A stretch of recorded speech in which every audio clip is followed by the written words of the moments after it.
today I'm going to give you my review of the Anycubic Kobra 2 Pro. This is my first printer, and I've had some issues, and I'd like to go over what's happened so far and give you my review. So here it is. So I bought this 3 weeks ago. Sorry if I'm getting in the picture here. And I'm new to printing. So to start off with, I had a learning curve, learning the settings and all that. But after the first day, I really was able to do some very good clean prints without too many failures. And I've been printing like a madman for the next 2 weeks. I printed all kinds of cool stuff. But after the first 2 weeks, I started having problems with the little filament sensor. It kept saying that that I needed to put more filament in, and giving me an error. But there's obviously filament in it. So I ordered a new sensor and put that on, and it lasted about a half an hour. It did the exact same thing. So I took the little thing apart. Actually, it's right here. I don't think I want to unplug it. Took the little thing apart. It has a little lever on it that all it does is it pushes up on this little micro switch and tells it, yes, there's filament in there. Well, even after replacing it, it did exactly the same thing. And finally, now I just said heck with it and zip tied it, and I haven't had another bit of problem. So then I was running it for the next week or so, and I started noticing the fan quit working. And all my prints were getting all gummed up and having a bunch of problems. Prior to that, it was working great. I mean, it's a very awesome printer, and really happy with it. So I contacted the support, and of course they want you to send a video. So I sent them a video, and they said, well, the fan's not supposed to come on in the first layer. However, I have a Kobra 2 Max, and it does come on, and I'll show you here once I get this thing up and running. So I'm going to pause this up, get some filament in there, and we'll run it for a little bit. Oh. Alright, so we got the filament in, and we're heating up the bed and nozzle. And so one of the other things that I'll show on here also is the scratch that's in the bed. I guess that's a pretty common thing that I've noticed it online. A lot of complaints when that happened during leveling, and I just put a great big gouge in it as it was going to level out the bed, and that was the first time of leveling it. And I've seen a lot of complaints, and that's been kind of the norm. It's kind of upsetting because it's $56 or something like that for a new plate. So I'm just living with it, even though it is putting some. You can actually see it on the print, some of the prints. Not a big deal, but I'm just picky. So one of the things that the fan does, it has a little fan on the back, and that cools this little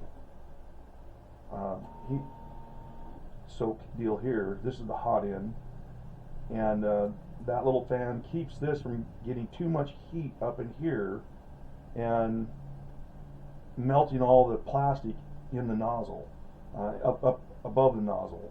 And so I don't think this fan is working either.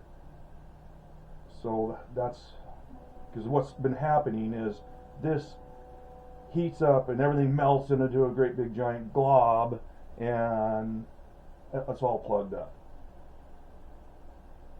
So they're saying that the fan won't come on until the first layer is done. And let's see. Here's the actual filament sensor that's enclosed. Like I say, it just has a little lever that pops up on a micro switch there, and that tells it has filament in it or not. But the filament was in there, and it kept coming up a code saying to reload the filament, and obviously it had filament in there. So I eliminated that by zip tying it closed, and now it's been fine. So now see, it's asking for 100% fan right now, no fan. If that says 100% fan, the fan should be coming on. So what, like I say, what's happening is with no fan, this is overheating and completely gumming this thing up, and I plugged 2 of these nozzles, and it was a giant mess to get all that garbage cleared out of there.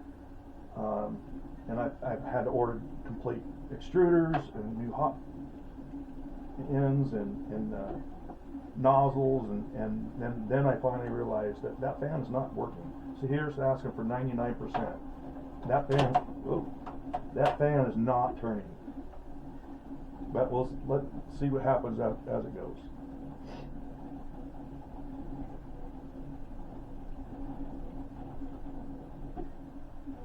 This thing is really super fast. I cannot believe how fast this thing is.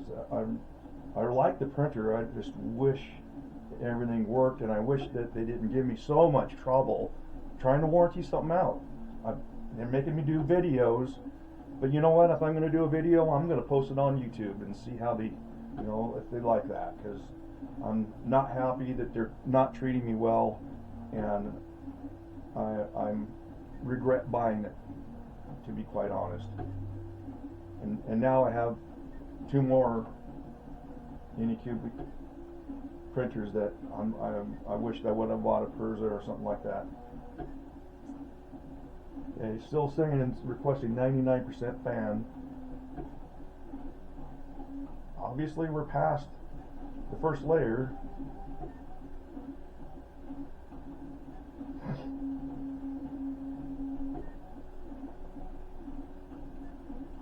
I'm going to try to lower this tip, so I really don't want this head to plug up again. I'll go down to 195.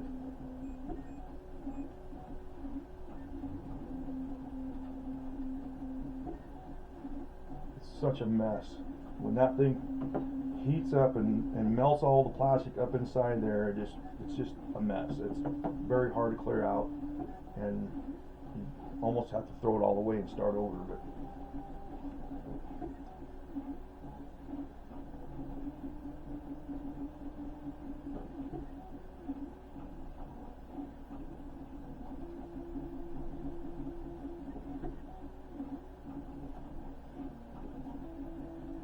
But if this thing's calling for 99% fan, that fan should be moving.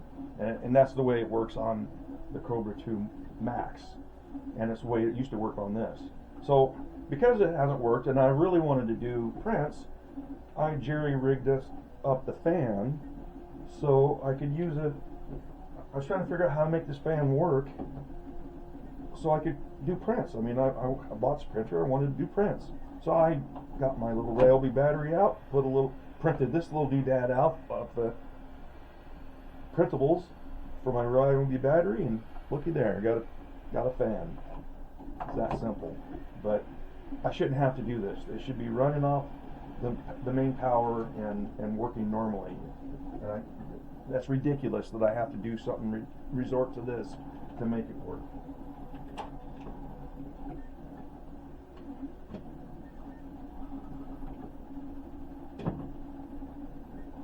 And as far as I'm concerned, the sensor wire too, or the sensor for the filament, having to zip tie it, that's ridiculous too.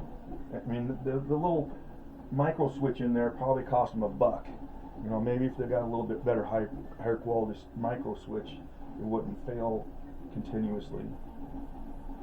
I mean, these are only like $16, but put another one on there, it doesn't work.